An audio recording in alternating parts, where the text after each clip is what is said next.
Buenas, mi nombre es Nereida Guzmán y les vengo a hablar sobre la ley penal. Para comenzar a hablar sobre la ley penal tenemos que comenzar hablando o referirnos a la validez espacial de la ley penal. ¿Qué quiere decir esto? Que quiere decir que vamos a ver cómo y dónde se aplica la ley penal. La validez espacial se refiere a que la ley penal se aplica en un espacio determinado. Vamos a referirnos al principio de territorialidad. De acuerdo a este principio, la ley penal es aplicable a los delitos cometidos en todo el territorio del Estado, basándose en el concepto, por supuesto, de soberanía. Otro de los principios que hacemos referencia es el principio de la personalidad. Este principio se basa en que es decisiva la nacionalidad de los sujetos que intervienen en la relación jurídica originada por el delito, considerada que la ley del Estado sigue al nacional donde quiera que él se encuentre, por supuesto. Otro de los principios es el principio real o de la defensa o protección. Este principio se refiere que es el derecho que tienen los estados de darle seguridad y protección a sus intereses. Castigará a toda persona dentro y fuera del territorio nacional. El principio de la universalidad o de la justicia mundial. Este principio es inaplicable debido a que cada estado tiene su propia legislación y tiene sus propios códigos. Vamos a pasar ahora a hablar un poco sobre la validez personal de la ley penal. La validez personal de la ley penal parte de un principio de igualdad ante la ley que se encuentra estipulado en nuestra Constitución Nacional y allí establece que no discrimina a las personas, por supuesto, de acuerdo a sus delitos, a su raza, a su religión, a su situación económica, ni a la clase social. Es por igual a todos. Cuando hablamos de la validez temporal de la ley penal, esto significa que hablamos de la temporalidad, cuando es creada una ley. Por supuesto sabemos que una ley es creada a partir de que sale en la Gaceta Oficial. ¿Y cuándo se deroga? ¿Hasta cuándo es esa ley? Hasta que es derogada por otra. Eso es cuanto a la validez temporal. La retroactividad de la ley penal. La ley penal no es retroactiva. No podemos decir que vamos a aplicar la retroactividad a delitos anteriores, no. Hablamos de irretroactividad de la ley penal cuando es favorable al reo solamente. La extradición. La extradición sucede cuando un Estado solicita se le sea entregado un individuo para juzgarlo.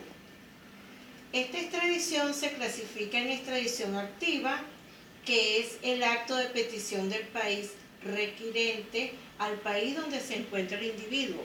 También está la extradición pasiva, que es la que recae en el Estado detenedor o poseedor de la persona requerida.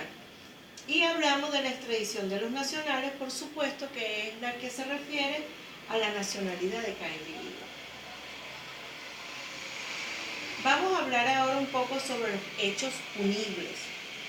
Cuando nosotros hablamos de hechos punibles nos referimos a delito, que es un acto típicamente antijurídico culpable e imputable a un hombre castigado con una pena.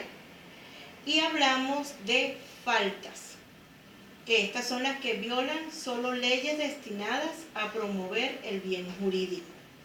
Entonces, cuando hablamos de hechos punibles, hablamos de delitos y faltas.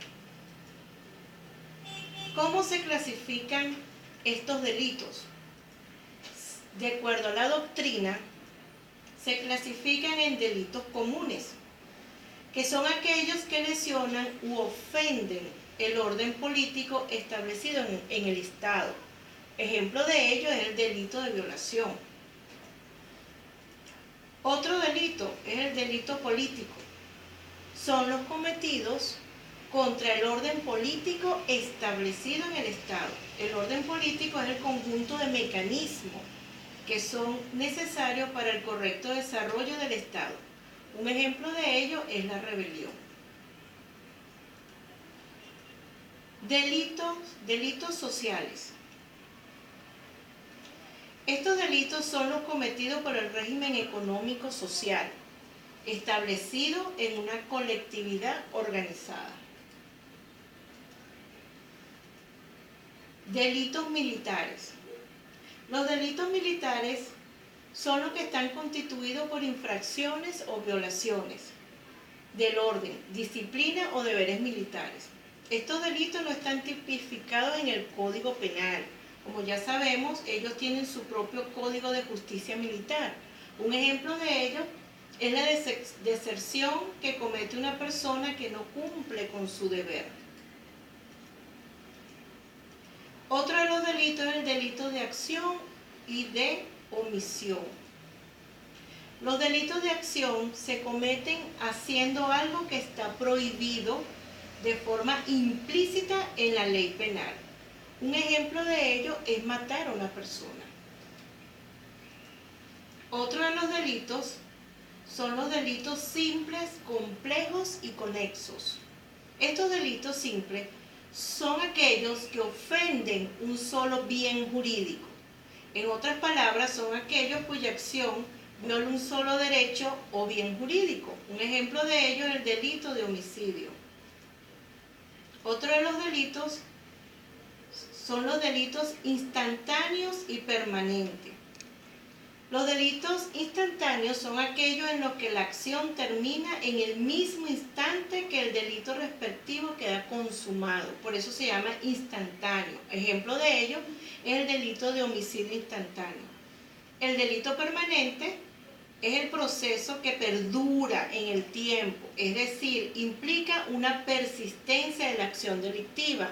Un ejemplo de ello es el secuestro. Cuando hablamos de delitos de acción pública o privada, nos referimos a acción pública cuando los delitos en los cuales el enjuiciamiento del sujeto activo es del todo interdependiente de la voluntad de la persona agraviada. Por ejemplo, el homicidio. Y el delito de acción privada son aquellos en los cuales el enjuiciamiento del sujeto activo está subordinado a la instancia de la parte agraviada o de sus representantes legales. Ejemplo de ello es el delito de difamación. Cuando hablamos de los delitos de acción pública, es que cuando se comete un homicidio no queda de parte de la persona agraviada si denuncia o no, no, eso ya es denunciable. En cambio, en la privada, como en el caso de difamación, ya depende del individuo si hace la denuncia o no. Cuando hablamos, por último, de delitos dolosos o intencionales, culposos y preterintencionales. Los delitos dolosos son aquellos en los cuales el resultado antijurídico coincide con la intención delictiva del agente, de que él quiso hacerlo y por supuesto lo hace, lo lleva a cabo. Ejemplo de ello es un individuo que quiere matar y por supuesto en efecto lo hace, por eso hablamos de dolo, porque hay la intención y realiza el acto. Cuando hablamos de culposo es por impericia, imprudencia, negligencia en su profesión. Por ejemplo, cuando un corredor de autos por alta velocidad sucede el accidente y por supuesto ocasiona la muerte de algún individuo. Ahí hay un delito culposo cuando un médico aplicando una operación se pasa de ¿cómo se llama esto? De anestesia y el individuo muere. Para terminar, hablamos de los delitos preterintencionales, que son aquellos en los cuales el resultado antijurídico excede la intención delictiva del agente. Un ejemplo de un delito preterintencional es cuando un individuo empuja a otro y este cae, pero al caer pega la cabeza al piso o a una acera y le causa la muerte. El individuo tuvo la intención de empujarlo, sin embargo, le causa al individuo la muerte, hubo la preterintencionalidad. Bueno, esto es un poco lo que explicamos sobre la ley penal. Espero cumplir con las expectativas del profesor. Fue bien sucinta la información como usted lo solicitó. Gracias, hasta luego.